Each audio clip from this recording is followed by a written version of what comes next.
안녕하세요. 찰리브라입니다.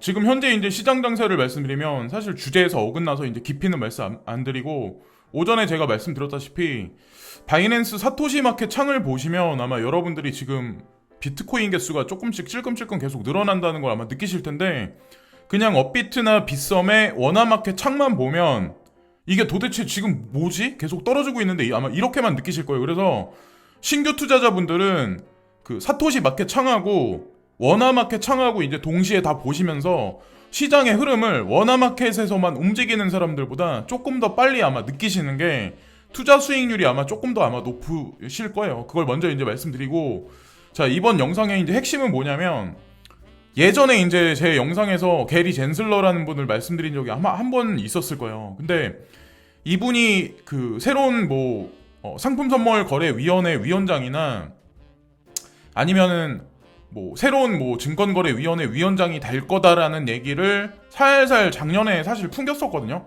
근데 이번에 지명됐다는 얘기가 있어가지고 그걸 말씀드리려고 하는데 이미 보신 분들도 있겠지만 몇 가지 근거 사례를 드리면서 왜 이분이 지금 증권거래위원회 위원장이 되면 어떠한 부분에서 가상자산에 투자하는 사람들한테 좋냐에 관해서 저는 이제 말씀드리려고 해요. 특히나 비트코인 ETF하고 XRP 모호한 지금 규제안이 아마 다 전면적으로 다 사라지기 시작을 할 거예요. 그래서 자, 코인텔레그래프의 게리 젠슬러 MIT 블록체인 교수이자 오바마의 CFTC 위원장이었던 바이든의 새로운 증권거래위원회 책임자가 됐다. 자, 보세요. 젠슬러는 11월 초에 바이든이 선거에서 승리한 직후부터 바이든의 전환팀에서 재무정책의 리더였습니다.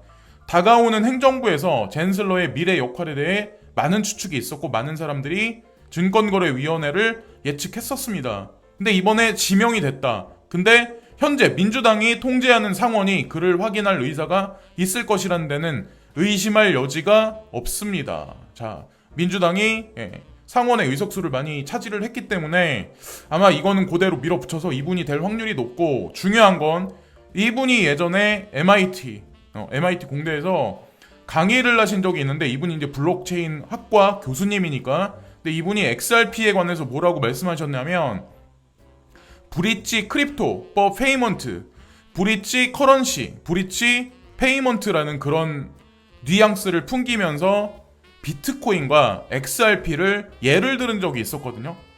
그래서 어쨌건 그분이 이제 강의 자료로 보여주신 자료가 이렇게 보여졌어요. 피아트, 크립토, 피아트. 뭐 이런 식으로 하여튼 중간에 브릿지 역할을 할 거다. 이런 얘기를 말씀을 하셨는데, 이분이 더 나아가서 나스닥에는 어떤 얘기가 있었냐면 11월 10일 날, 그러니까 2020년 11월 10일 날 금융정책 전환팀을 이끌 것이다 라는 얘기. 그러니까 뭐 한 가지 더 띄운 거죠, 사실은. 근데 이분이 이제 중요한 얘기를 한 가지 했었는데, 예전에 뭐라고 얘기를 했었냐면 XRP가 보안이라는 강력한 사례가 있다라고 이분이 예전에 언급을 하셨었어요.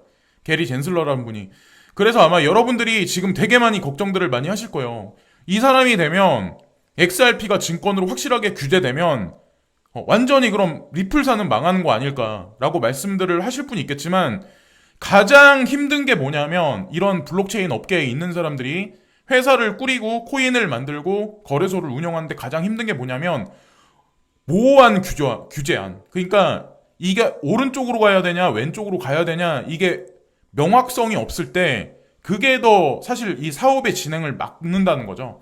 그래서 게리 젠슬러가 확실히 지명이 되고, 확실히 바이든 대통령이 자리에 올라가서 취임식이 끝난 이후에 모든 것들이 정리되고 명확성이 나오기 시작하면 비트코인 ETF 그리고 XRP에 관해서도 확실한 규제안이 디테일하게 나오기 시작하면 뭐 벌금을 낸다든가 무슨 일을 어떻게 한다든가, 그래서 지금 모호한 상태에서 모호한 가격대에 머물러 있는 게 아니라 확실한 뭔가 트리거가 나오기 시작을 할 거라는 거죠. 그래서 그런 말씀을 드리려고 이번 영상은 만들었어요. 그래서 애매모호한 시장 상황에서 흔들리지 마시고 내가 선택한 게 분명히 맞다라고 분석에 있어서 판단하셨으면 그대로 그냥 진행하시는 게 맞아요. 그리고 비트코인 지금 가지고 계신 분들도 자꾸 알트코인만 번쩍번쩍거리고 도미넌스 계속 떨어지니까 짜증난다라고 생각하지 마시고, 많이 올랐으니까 이 정도 저는 조정은 분명히 있어야 된다고 생각하거든요.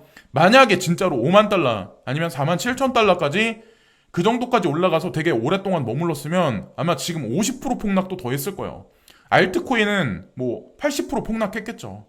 그러니까 그거를 막기 위해서 이 세력이란 사람들은 지금 시장을 조율하는 거니까, 밸런스를 맞추고 조율하는 거니까 그 기간을 견디시고, 그리고 비트코인을 사서 모으시려고 하시는 분들 같은 경우는 요로 기회가 제가 보기에는 더할 나위 없이 좋거든요. 그리고 알트코인으로 비트코인 개수가 늘어나시는 분들 같은 경우는 야금야금 0.01씩, 0.1개씩, 아니면 뭐 비트코인 뭐 200개, 300개 가진 사람은 뭐 하루에 뭐 한 개씩, 두 개씩, 뭐 이런 식으로 조금씩 다시 한번 적립을 비트코인을 해 나가시면 또 나중에 비트코인이 상승 진폭이 있을 시즌이 분명히 있으니까 그렇게 보시면 전 될 거라고 생각합니다.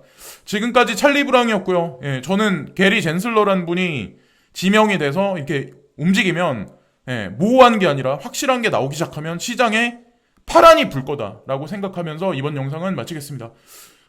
구독과 좋아요 부탁드리면서 이번 영상도 마치겠습니다. 감사합니다.